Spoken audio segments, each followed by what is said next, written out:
Bienvenidos al campus virtual del ciclo 2019-1. Soy la profesora Débora Ponce del curso de Geografía y en la semana 10 nos tocará el tema de recursos naturales. Muy bien, jóvenes, hoy día trabajaremos el tema de recursos naturales. Y vamos a vincular el tema de recursos naturales con lo aprendido la semana anterior del tema de biomas, especialmente con la solución al problema que es desarrollo sostenible. En muchos cursos, tanto de ciencias naturales como en economía, desarrollamos el concepto de recursos naturales, pero no lo vinculamos tanto a la solución a la problemática de la escasez de estos recursos. Lo que tratamos de hacer en esta clase es no solamente reconocer su clasificación, sino comenzar a ver los problemas que se están desarrollando con la mala utilización de los recursos y además qué podríamos hacer respecto a estos problemas. Empecemos por la definición, una definición que hemos utilizado en diversos temas o de repente en diversos aspectos de los cursos ya trabajados hasta ahora, y es que la clasificación de los recursos o los recursos en sí son considerados componentes de la naturaleza. De allí viene el término de recursos naturales. ¿Cuál es el fin económico de estos recursos? Poder ayudar al hombre a satisfacer sus necesidades. Entonces podríamos decir que estos componentes sirven para satisfacer necesidades. Cuando nosotros hablamos de los componentes de la naturaleza, nos estamos caracterizando con que todavía no son transformados por la industria. Porque muchas veces esos recursos en la industria ya pasan a llamarse materia prima. También la característica de que estos recursos son limitados. Y el problema actual que pasa a estos recursos es la afección que llevan de tipo antropogénico.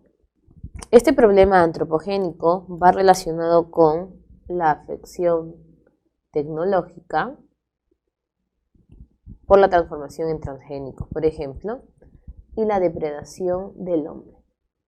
Antes de iniciar la problemática en sí, vamos a clasificar nuestros recursos. Los vamos a clasificar en tres grupos: no renovables, renovables e inagotables. Cuando decimos que un recurso es no renovable, es porque no se puede regenerar. Cuando mencionamos que un recurso es renovable, casi siempre es por ser orgánico o porque tiene regeneración. Pero tampoco es una regeneración acelerada, es lenta. Y decimos que es inagotable porque se mantienen continuamente.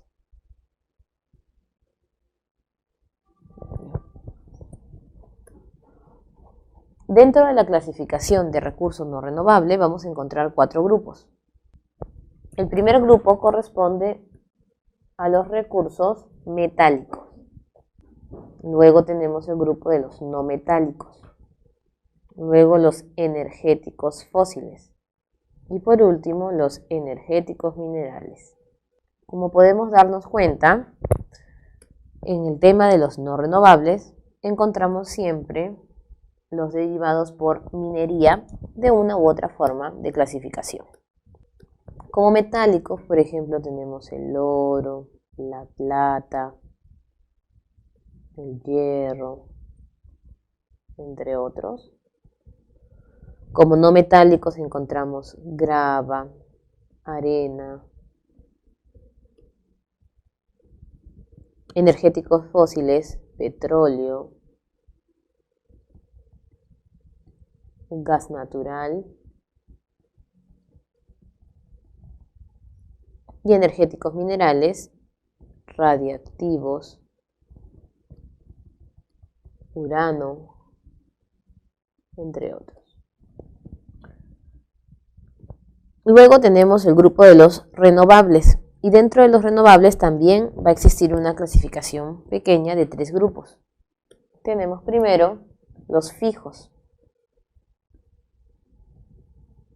luego los semirrenovables,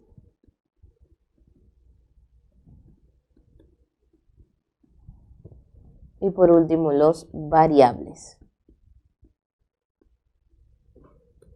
Dentro de los fijos encontramos el agua y la atmósfera. Antes se creía que el agua y el aire en sí eran recursos inagotables que nunca se iban a acabar. Y como se han percatado, sabemos que en la actualidad el agua está perdiendo la capacidad o cantidad que tenía.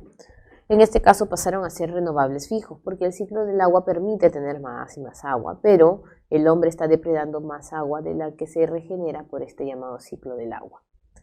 Semirrenovables existen en cantidades, pero cuando hablamos nosotros del suelo, decimos que si bien vamos a tener suelo siempre, el problema va a radicar en la fertilidad. El suelo fértil es escaso. Y en variables, que si bien pueden disminuir algunas especies, encontramos en general flora y fauna. Cuando nos referimos a una energía inagotable, sabemos que en la actualidad no hay recursos que duren para siempre, pero sí encontramos formas de utilización de estos recursos que sí son inagotables. En este caso, la energía. La energía se puede dar de diversas fuentes, por ejemplo, solar, eólica, nuclear, etc. Y nos vamos a dar cuenta que si bien se nos acaba una fuente de energía, vamos a encontrar siempre energía de otra manera. Entonces ahí encontramos ya la clasificación básica de los recursos naturales. ¿Por qué hablar de la importancia de los recursos naturales para nuestro país? Y esto radica en el tema de la biodiversidad que poseemos. Y vamos a hablar un poco de la diversidad que presenta el Perú dentro de sus especies de flora y fauna. Entonces, se dice que el país es un país de biodiversidad.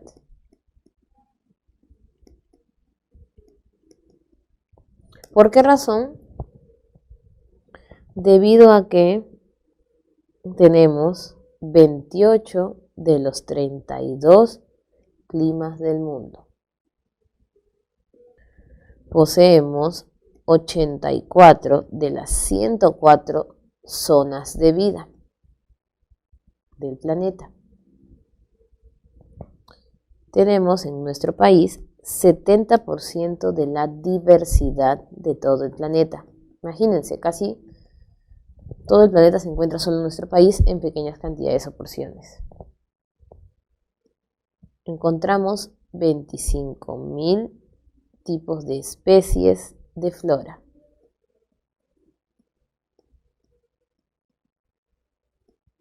Y estamos hablando de 30% de ellas endémicas, es decir, únicas en el mundo. Vamos a encontrar 2.000 tipos de especies de peces. Y hasta dicen que en la actualidad pueden ser muchos más, dándonos el primer lugar. 1.800 especies de aves.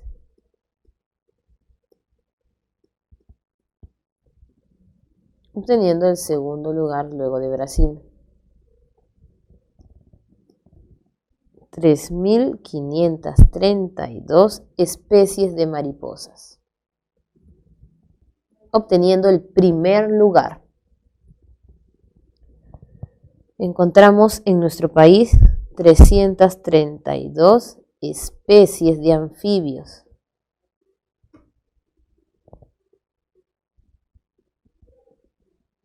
obteniendo el tercer lugar en el mundo, y 365 especies de reptiles, obteniendo el quinto lugar. Entonces, estas son muestras de por qué el Perú es considerado uno de los países ejemplos de la biodiversidad del planeta. Y según la Cumbre de Río, recuerden la Cumbre de Río de Janeiro, un país posee diversidad o biodiversidad cuando tiene variedad de organismos vivos en sus ecosistemas. Y eso es lo que posee el Perú. Como nos hemos dado cuenta, hay una variedad de organismos en cada ecosistema que nosotros representamos en el planeta. Como sabemos, no todo es perfección en cuanto al tema de recursos naturales. Entonces pasaremos ahora a mencionar en esta segunda parte los problemas que afectan los recursos naturales, tanto del Perú como del mundo. Empezamos por el tema de clasificarlos por micro y macro problemas. Entonces iniciaremos por los problemas menores, que no dejan de ser problemas a solucionar con urgencia, pero son menores a los otros que nosotros vamos a tocar. Problemas menores. Primero está el tema de la erosión genética. Cuando hablamos de la erosión genética, no nos referimos a la erosión clásica de problema, no, mejor dicho, o de proceso de transformación de la roca o de transporte de la roca, sino a la reducción de la biodiversidad y de la disminución gradual de la diversidad genética, es decir, volver a la especie homogénea. ¿Cuándo va a suceder esto? Cuando una especie es más demandada en el plano económico. Bajo el concepto todavía tendremos algunas dudas, pero vamos a ejemplificar la situación. Y el ejemplo mayor sería el rinoceronte. Como ya hemos mencionado, un problema en los biomas de sabana era el tema de la caza de los animales por obtener su cuerno, especialmente el marfil. Como ustedes saben, el rinoceronte fue una de las especies más afectadas por el cuerno de marfil. Antes existían diversos tipos de rinoceronte: rinoceronte gris, el rinoceronte blanco, el rinoceronte negro, el rinoceronte rosa, entre otros. Conforme se fue dando la caza del rinoceronte por la obtención del marfil, fuimos nosotros desapareciendo algunas especies, dejando solo un tipo de rinoceronte. En la actualidad, si yo te preguntase, ¿hay rinocerontes?, tú me vas a decir que sí, pero la diversidad de la especie se ha perdido, manteniendo solamente un tipo de especie.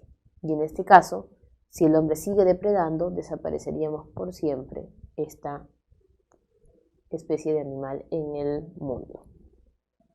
Entonces ese es uno de los problemas actuales.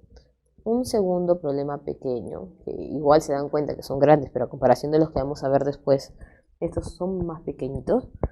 Tenemos la quema de cubierta vegetal natural. Como ya habíamos visto en el tema de contaminación, uno de los problemas que tenemos cuando producimos gases de efecto invernadero es la quema de basura. La mayoría piensa que quemar basura vegetal o natural no genera problemas, y nos hemos dado cuenta que sí, va a generar la emisión del metano. Pero como problema general, nos vamos a dar cuenta que estos sedimentos de la quema son arrojados al río, que terminan contaminando el agua y los animales que consumen esta agua. No solamente está en la quema en sí, sino que antes de ser quemado, toda esta cubierta vegetal era parte del paisaje o del ecosistema y ha sido destruido por el hombre. Cuando uno se lleva parte de la cobertura vegetal, no solamente daña la flora, sino el suelo. El suelo busca o tiene fertilidad gracias a la cobertura vegetal, que es clásico de su espacio. Nosotros alteramos eso y el suelo comienza a ser atacado por los rayos solares, como en la técnica de roza y quema en algunos lugares tropicales, o la fertilidad comienza a perderse. Entonces se pierde la calidad del suelo. O simplemente debilitamos tanto el suelo que la erosión, que era un proceso bueno, comienza a tornarse un grave problema debido a que se da más erosión de lo normal. Tercero, dicen que un problema social vinculado al problema ambiental es ignorar a las localidades involucradas, especialmente a las comunidades nativas o campesinas, en el caso del Perú, o a las comunidades o tribus que tengan los diversos países. ¿Por qué? Debido a que las decisiones macro del gobierno se toman excluyéndolos a ellos cuando ellos son los más afectados y que buscan el cuidado de la naturaleza.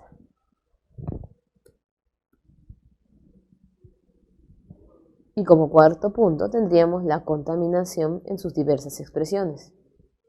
Cada vez la tipología se vuelve mayor. Tenemos contaminación del agua, contaminación del aire, del suelo, sonora, visual, entre otros. En este caso, la contaminación vamos a abarcarla de pequeñas maneras o tipos, porque algunas ya hemos tocado antes, pero por ahora solamente mencionamos el tema global de la contaminación.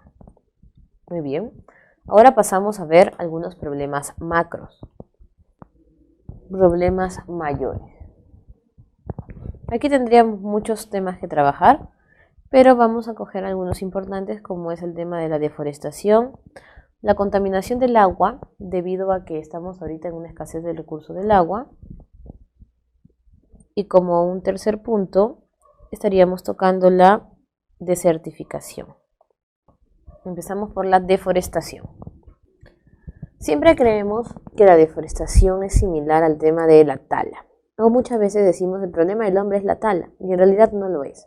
Deforestación no es lo mismo que tala como actividad económica, sino deforestación es la tala pero indiscriminada, es decir, cuando abusamos de los recursos sin dar una correcta reforestación del suelo.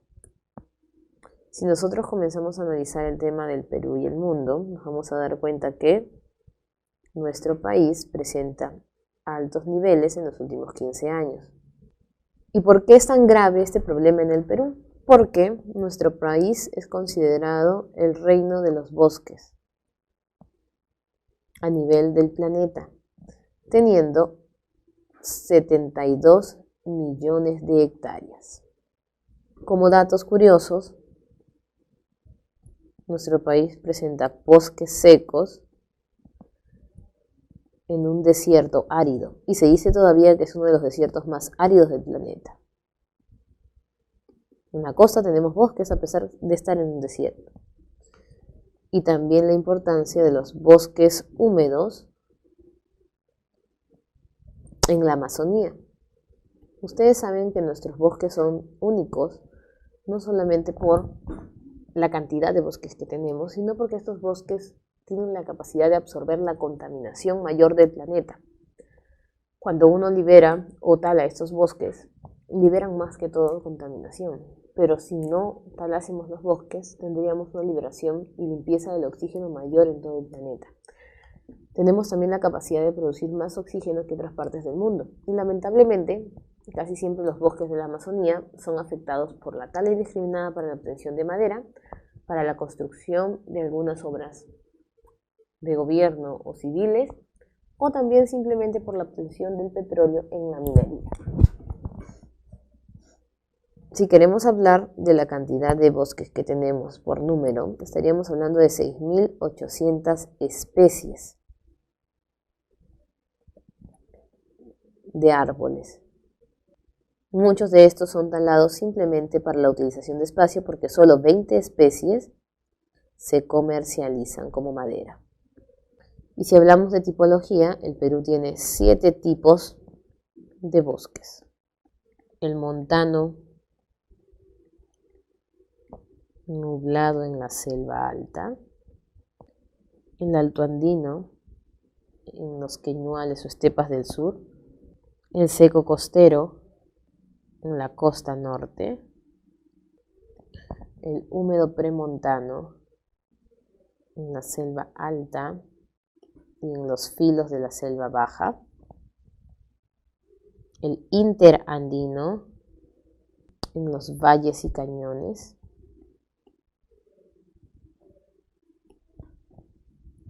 el montano occidental,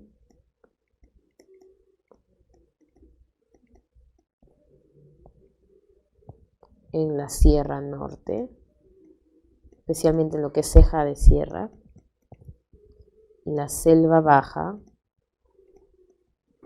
con el bosque tropical. Y ya nos vamos dando cuenta que la diversidad de bosques es mayor en nuestro país, teniendo el segundo puesto a nivel de Latinoamérica. El primer puesto lo tiene Brasil. Tenemos el noveno a nivel mundial, no de diversidad, sino de número o cantidad, y el cuarto tropical del planeta. Actualmente estamos liberando, cuando talamos nuestros árboles, un promedio porcentaje de 500.000 millones de dióxido de carbono. Y nosotros no nos damos cuenta que tenemos una diversidad y riqueza boscosa en un suelo pobre. Porque, si se dan cuenta, nosotros tenemos capacidad de espacio, pero no fertilidad para bosques. Más que todo es para agricultura. Y dentro de esta afección tenemos a Loreto, Ucayali y San Martín como los más afectados. Antes era la selva alta, pero ahora, por la facilidad de llegar a los bosques en la selva baja y por el valor económico más bajo de estos bosques a la hora de la venta, la selva baja se ha vuelto el punto de consumo mayor sobre la tala.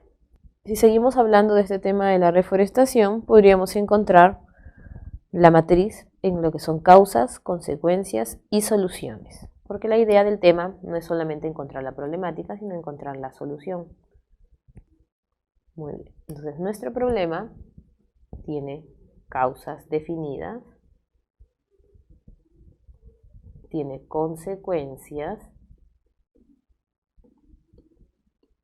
pero tiene solución. Listo. Encontramos entonces causas de la deforestación, y vendría a ser en este caso la falta de valor atribuido. Si bien nos hablan desde pequeños sobre la importancia del bosque, casi siempre va solamente en función del oxígeno, que no es desmerecer esta importancia, pero falta explicarnos la riqueza de los bosques en el Perú, la riqueza y la importancia para el suelo, el problema del cambio climático, entre otros. Otro problema es la no reforestación. Solemos talar y olvidamos reforestar la zona. Las leyes deficientes que tienen vacíos legales, o también la falta de sanciones o de aplicación o cumplimiento de estas en función de los graves delitos que comete la población al malograr o deforestar la zona. Los colonos que invaden las comunidades nativas y campesinas solamente para beneficio económico. La utilización excesiva del combustible de dicho tipo en el Perú, especialmente del petróleo. O la tala por obtención de madera. ¿Qué problemas comenzaríamos a ver en nuestro país si esto continúa? La baja producción de lluvias, lo que desencadenaría en una sequía que afectaría obviamente la agricultura en el Perú.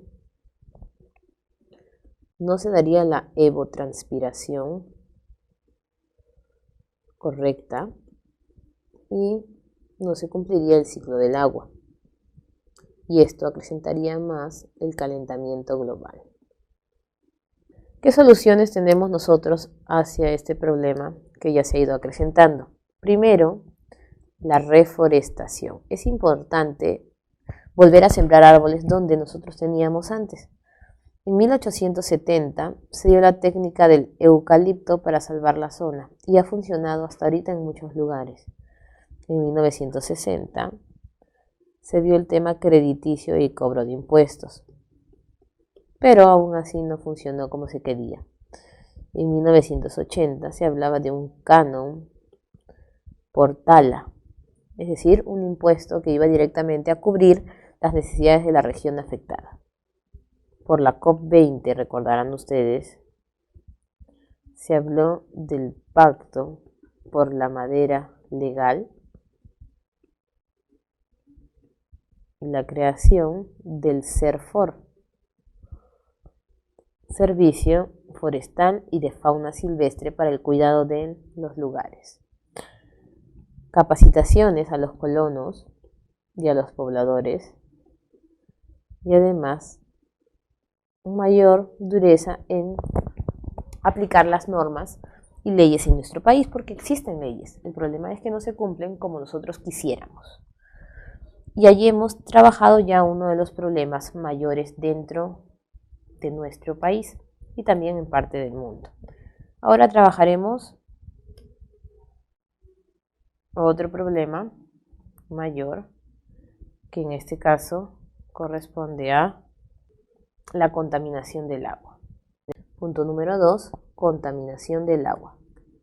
Cuando nosotros hablamos de la contaminación del agua, creo que ya todos sabemos que es ingresar diversos contaminantes dentro de las aguas que generalmente consumimos o que son parte del ecosistema del planeta.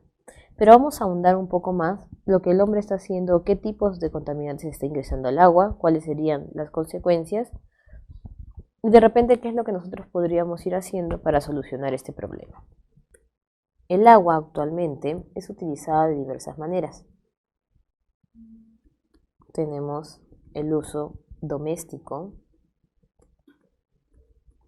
Imagínense la importancia del agua, que cuando no tuvimos agua por algunas semanas o días en el tema del niño costero, las personas ya estaban desesperadas y llegaron a comprar botellas de agua mineral a un valor altísimo con tal de poder utilizar el agua para bañarse, para lavar las cosas, pero también eso no es sostenible debido a que esta agua era para llevarla a esos lugares que por meses no tenían agua.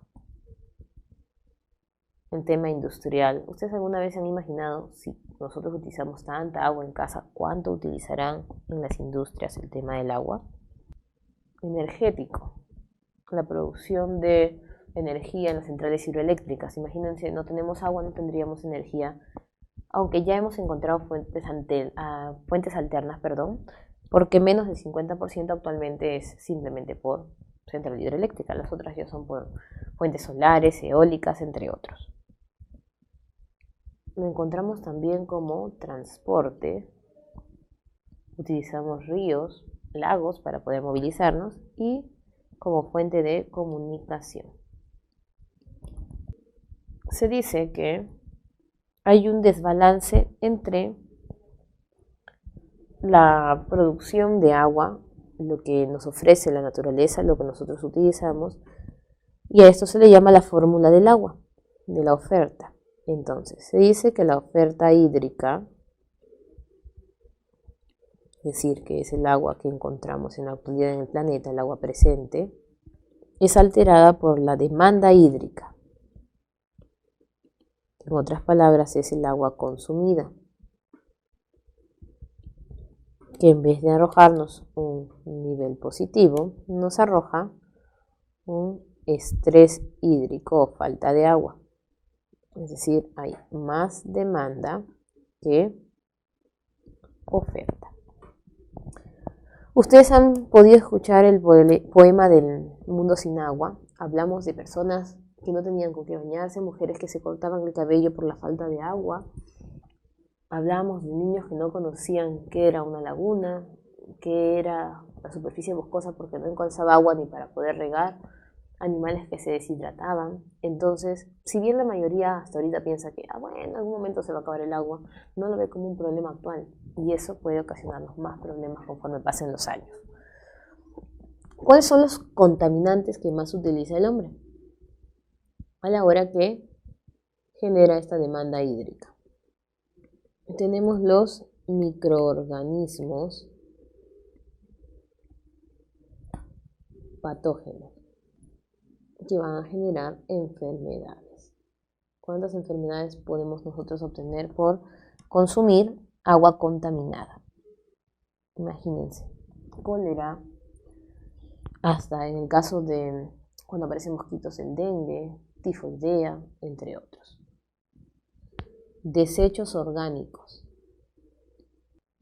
que en este caso son los residuos dejados por los seres vivos, que termina siendo el tema de la comida y los desagües.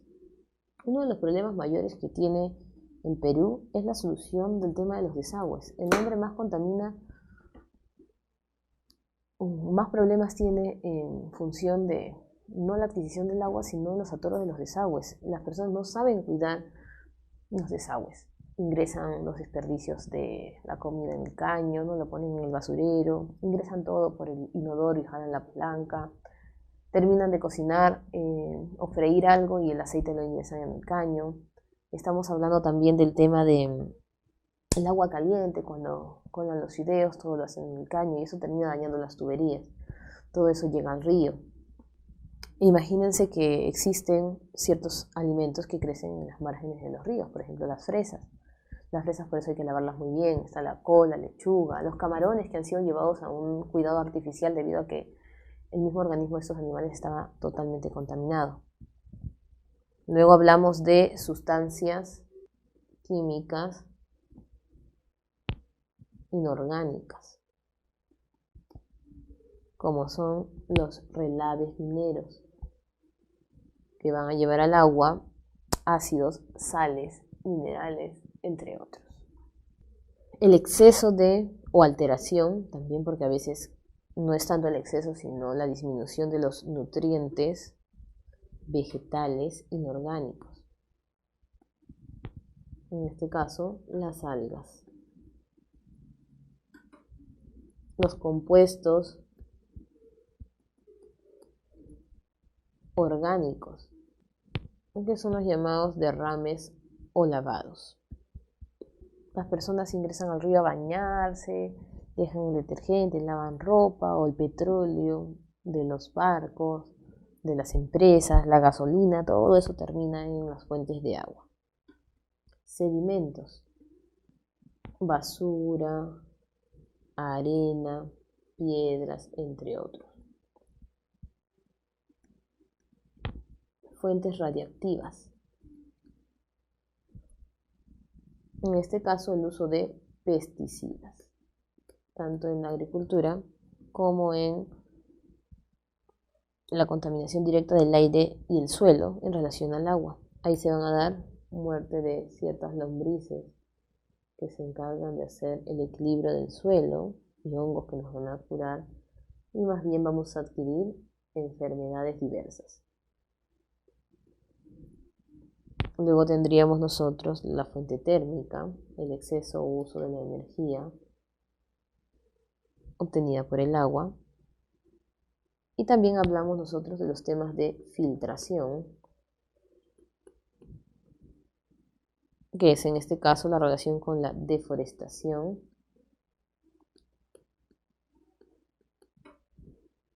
y la contaminación subterránea. Muy bien, ahora, este problema del agua va a traer una serie de consecuencias, porque hemos visto nosotros cómo estamos contaminando el agua.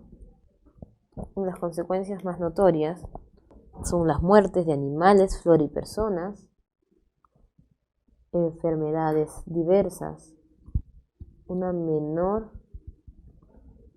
producción pesquera, agrícola y ganadera. Y eso terminaría al final afectando la economía de nuestro país. Y ya luego de haber trabajado el tema de la contaminación del agua, solo nos tocaría ver el último problema o la última problemática, que es la desertificación del suelo.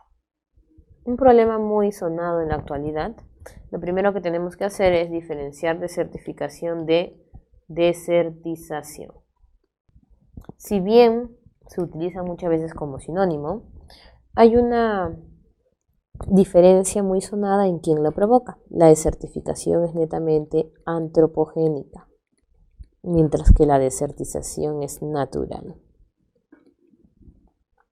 Al final, la desertización también se da porque el hombre de alguna u otra manera generó este problema natural, pero directamente no es el agente. En cambio, en la desertificación el hombre actúa de forma directa. Por ejemplo, el caso de la desertificación es el tema de Madagascar, una isla que nosotros recordamos con infinidad de superficie boscosa, por no decir la de mayor superficie boscosa, y que ahora tiene más del 70% deforestado.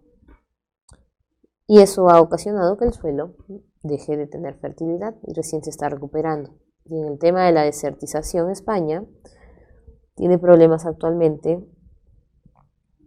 por la infertilidad de los suelos a causa del calentamiento global, los incendios forestales y la ausencia de agua. En el caso de Madagascar, hablamos de una degradación ecológica progresiva en el uso del suelo, lo que genera una ausencia de la productividad económica y natural. Se dice que la desertificación va directamente relacionada con la deforestación, porque recuerden que el quitar árboles dañaba la fertilidad del suelo, y también con la mala práctica agrícola. Hablaremos un poco de las causas, de las soluciones.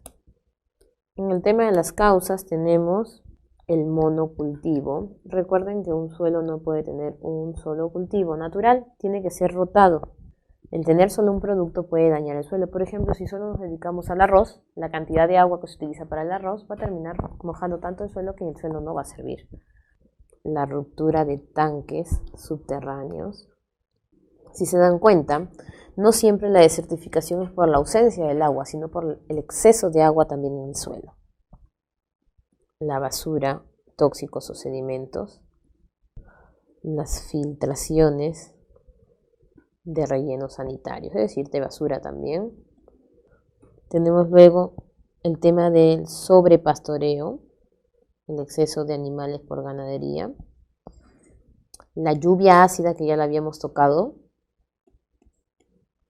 que era por los contaminantes que llegaban a las nubes, y esto iba a generar dióxido de azufre. Y uno de los problemas mayores que vamos a trabajar dentro de las causas es la salinización, la colmatación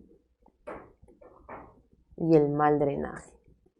Podríamos hablar de este tema específicamente en la costa, y para recordar un ejemplo que nos ayude a entender lo que sucede, recuerden que cuando éramos niños nos daban un algodón para cuidar dentro de sí una semillita y nosotros tendríamos que echarle agua.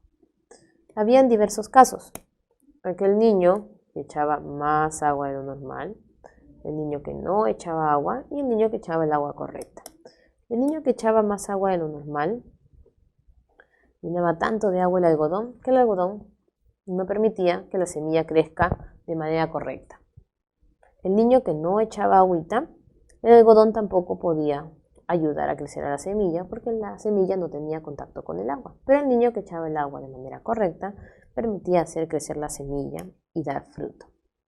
En este caso, cuando nosotros echamos mayor contenido de agua, recordemos el exceso de las sales. En una maceta, por ejemplo, la tierra tiene sal, el agua tiene sal, todo tiene sal, se colmata y primero vamos a ver lleno de la superficie de color blanco, tierra que parece que no va a servir. Con el tiempo, ya tú por más que echas agua no funciona, es decir, las sales mataron los nutrientes de la tierra.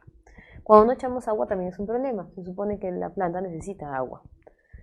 Debemos echarlo de manera correcta. Salinización entonces es el exceso de sales o el exceso del agua en sí. La colmatación puede ser un paso previo a la salinización o también puede ser el culmen de sedimentos en el lugar. Por ejemplo, basura, desperdicios.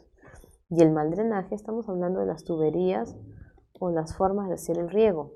Muchas veces utilizamos una técnica de goteo donde necesita más agua, una técnica de chorro donde necesita técnica de goteo, y al final las tuberías o los canales de irrigación tampoco son revisados y tienen filtraciones, y genera obviamente problemas mayores. ¿Cuáles serían las soluciones? Hacer un reciclaje para evitar los sedimentos en exceso, practicar la ecoagricultura con la disminución de pesticidas, generar drenaje zonal para evitar que el agua se filtre o se amontone en ciertas tuberías, hacer un lavado de suelos como solución y no como problema, generar una revisión de drenaje subterráneo o también aislado del contacto con el hombre que lo pueda deteriorar, y hacer obviamente revisiones periódicas en las tuberías. Y esto nos ayudaría a nosotros a solucionar los diversos problemas en el tema de la desertificación. A continuación vamos a resolver algunas preguntas para poder discernir en los términos que hemos aprendido del tema de hoy. ¿Listo? Tenemos entonces la primera pregunta vinculada al concepto de recursos naturales. Se consideran recursos naturales a todo componente de la naturaleza que puede ser aprovechado por el ser humano para satisfacer sus necesidades. ¿Cuál sería otra característica del recurso natural? Que trascienda a toda actividad humana, es decir, que se puede utilizar en todo tipo de actividad, que sea fuente directa para el sector terciario de comunicaciones, solo vinculado a ese sector, sea renovable e inagotable a través del tiempo. Tenemos también recursos no renovables, que tenga capacidad de adaptación al cambio climático. Como sabemos nosotros, lo ideal es que los recursos no sean afectados, pero son los primeros en ser afectados, o que tengan un valor actual potencial en el mercado. Como sabemos, nuestro concepto es más que todo geográfico, pero no se desvincula con el término de que un recurso natural tiene que ser susceptible en materia económica. Entonces nos quedaremos con la letra A. Segunda pregunta. La principal causa de la deforestación en la Amazonía peruana es la agricultura migratoria y la ganadería. Como ya hemos visto, la agricultura migratoria es tratar de talar algunos árboles para aprovechar el suelo, pero irlo cambiando o rotando la zona del suelo para que no pierda su fertilidad. Lo contrario a esto sería la técnica de roza y quema, que se trabajaba como problema en el bioma tropical, es decir, del bosque tropical, que devasta extensas áreas de bosques para implantar cultivos a gran escala como la palma aceitera. Sin embargo, la minería ilegal es otra de las principales amenazas para los bosques peruanos, ya que usan metales pesados como el mercurio que contaminan el ambiente. Determina el valor de verdad de los siguientes enunciados relacionados con el caso. 1. Los bosques de Madre de Dios son los más afectados por la minería ilegal. Y sabemos nosotros que el tema de Madre de Dios con cercanía a Brasil y además por la presencia de oro y diversos recursos han hecho que actualmente sea uno de los más afectados por la minería o por la obtención de petróleo. La agricultura intensiva genera mayor deforestación en el sureste amazónico. Cuando hablamos de una minería intensiva nos referimos a una minería generada por más uso de la tecnología y por la serie de obras hidráulicas que se van a generar para apoyar a la productividad del valle, en este caso de la pampa que se da en la costa, o en el tema de la selva alta. Y en este caso hablamos de algo falso, porque esta deforestación no se da tanto en el sureste amazónico, sino más que todo en el tema de la minería aurífera como tema de afección a la parte de la Amazonía. Las actividades productivas gestionadas por el gobierno mitigan la deforestación. Como nosotros sabemos, el problema actual que tenemos es tratar de solucionar con el gobierno las fórmulas que generan causas de deforestación. Pero sin embargo, cuando hablamos de actividades productivas, estamos hablando de ganadería y agricultura, y eso no ayuda a mitigar la deforestación, muchas veces lo acrecienta. La expansión de la actividad aurífera ilegal perjudica a las comunidades nativas, y eso sí, sin importar si es de oro, de petróleo, siempre las comunidades nativas se van a ver afectadas por la minería. Nos quedamos entonces con la letra C. 3. En un simposio de edafología, uno de los expositores del evento manifiesta lo siguiente: si todos conociéramos los suelos en los que cultivamos, se evitarían un sinnúmero de problemas relacionados a la degradación y contaminación por el mal uso y manejo que se les da. Del tema expuesto por el experto se puede inferir que esta problemática se puede evitar mediante el impulso de desarrollo sostenible, por lo que se recomienda. ¿Cómo podemos cuidar el suelo con las diferentes afecciones? Utilizar abonos inorgánicos de manera constante, estamos hablando de no naturales, no podría ser correcto. Practicar la rotación de tierras de cultivo para no hacer siempre un monocultivo.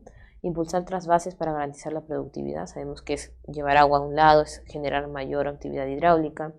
Aplicar plaguicidas para garantizar la fertilidad del suelo, también sería artificial. O incrementar la cosecha de alimentos para la demanda, que podría ser en mayor cantidad de la que la naturaleza podría permitir. Así que lo más natural y correcto sería la letra B. Y por último, si un agricultor riega excesivamente sus tierras, puede eliminar nutrientes vitales, es decir, un mayor contenido de agua. Además, si el nivel freático sube debido al drenaje inadecuado y las prácticas de irrigación deficientes, el suelo puede anegarse, la salinidad aumentar en la superficie. Según lo que hemos visto en el caso, ¿cuál sería el problema que se está presentando en ese suelo? La explotación inadecuada eólica, es decir, del aire, la desertificación del suelo, la contaminación del suelo, la erosión del suelo y la consecuencia del riego tecnificado. Y como vemos nosotros, el problema es más que todo del mal uso de agua, y en este caso estaríamos hablando del problema antropogénico de la desertificación. Bueno, jóvenes, hemos concluido el tema número 10 y la próxima semana nos vemos para completar el tema de ecorregiones en el Perú.